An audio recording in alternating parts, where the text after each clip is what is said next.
Karena sistem hukum acara pidana kita yang membuat hakim itu kehilangan kemampuan untuk berpikir kritis. Kenapa saya bilang begitu? Kita bisa lihat dari sistem pembuktian kita. Sistem pembuktian kita itu menggabungkan dua elemen. Elemen kuantitatif dan kualitatif. Apa maksudnya kuantitatif? Kuantitatif itu soal dua alat bukti. Minimum itu kuantitatif karena ada angkanya. Kualitatifnya apa? Kualitatifnya itu adalah keyakinan hakim. Nah, kenapa saya bilang hakim ada kemungkinan kehilangan cara berpikir kritisnya? Karena dia melihat sistem pembuktian ini sebagai mathematical exercise. Apa maksudnya mathematical exercise? Jadi dia anggap, oh sudah ada satu bukti ahli, keterangan satu tambah. Bukti saksi ada tambah lagi. Bukti surat tambah, bukti visum tambah ahli jadi 2. Oh sudah, dari situlah kita bangun keyakinan. Nah, padahal sebenarnya sistem pembuktian itu letak nyawanya itu adalah di kualitas alat buktinya. Apa maksudnya kualitas alat bukti? Kita suka bicara kualitas alat bukti, tapi apa maksudnya? Apakah kualitas alat bukti ini bisa diuji dari awal, dari penyidikan pernah diuji, dari pra-peradilan pernah diuji. Persoalannya hukum acara pidana kita tidak memberikan instrumen untuk menguji kualitas alat bukti. Apa maksudnya? Misalnya gini, penyidikan itu kan tertutup. Penyidikan itu tertutup sehingga alat buktinya itu kadang-kadang suka-sukanya penyidik dan kita tidak bisa uji. Tadi misalnya dikatakan bahwa Pak Jutek mengatakan Miranda rules, ya, bahwa keterangan tersangka yang tidak didampingi maka alat buktinya itu jadi tainted atau beracun.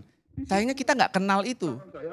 Tidak ada yang namanya admissibility rules. Apa itu admissibility rules? Yaitu bukti yang ilegal dan bukti yang legal. Apa maksudnya bukti ilegal? Bukti yang diperoleh dengan cara-cara yang melawan hukum. Apa itu melawan hukum? Misalnya tadi Pak Tony mengatakan ada penyiksaan. Nah, itu kan memang diakui ada penyiksaan di tim khusus Mabes Polri. Tapi ternyata di KUHP kita tidak memberikan jalan bahwa alat bukti yang diperoleh secara ilegal itu tidak dapat dipakai. Nggak ada. KUHP kita memberikan hak banyak sekali, tapi tidak ada sanksinya. Jadi kemungkinan informasi yang pertama yang diterima oleh hakim itu, itulah yang dianggap benar. Itu dijangkar. Bahasa lebih sederhananya lagi, advokat ini kalau mau bertarung di pengadilan, ya, melawan jaksa itu skornya udah 3-0 dulu. Karena hakim ini sudah memperoleh preconceived information, preconceived assumption. Nah ini prasangka buruk saya yang pertama ya. Yang kedua, prasangka buruk saya tadi saya kata sengaja. Kenapa saya bilang sengaja? Karena bisa saja ini lahir dari personel hakimnya. Apa maksudnya? Pertama begini, kadang-kadang hakim agung ini perkaranya banyak sekali. Yang memeriksa itu hakim justisial asistennya. Kemampuannya belum tentu sama kemampuan analisanya. Jangan-jangan ini suuzon ya, karena kita berprasangka. Jangan-jangan dia tidak membaca secara detail.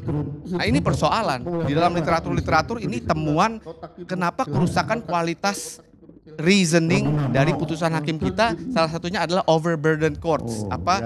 Pengadilan yang terlalu sibuk, perkaranya banyak sekali. Itu yang pertama. Yang kedua soal kompetensi. Apakah mempunyai kompetensi atau enggak? Makanya saya katakan dengan sengaja. Dan yang terakhir ini lebih suuzon lagi, jangan-jangan ada ulterior motif yang lain. Seperti Pak Tony saya pernah dengar mengatakan, oh ini ada saling melindungi antar institusi ya. Itu Pak Tony yang bilang, saya hanya mencoba menempatkan argumentasi Pak Tony di antara kemungkinan-kemungkinan yang ada. Nah, kesimpulannya apa yang saya mau katakan adalah susah untuk kita tidak katakan ada pelanggaran-pelanggaran prosedural dalam pemeriksaan. Tetapi apakah pelanggaran prosedural itu kemudian menunjukkan bahwa ceritanya Pak Tony dan Pak Jutek yang betul? Belum tentu juga. Karena kenapa? Sadly ya, pilihan politik hukum acara pidana kita memang berat sebelah kepada kekuasaan negara. Jadi pelanggaran prosedur itu ya dibiarkan saja, itu pilihan politik yang sangat sadar pada waktu pembentukan KUHP 79 tahun 81 itu. Ya, kalau lihat perdebatannya.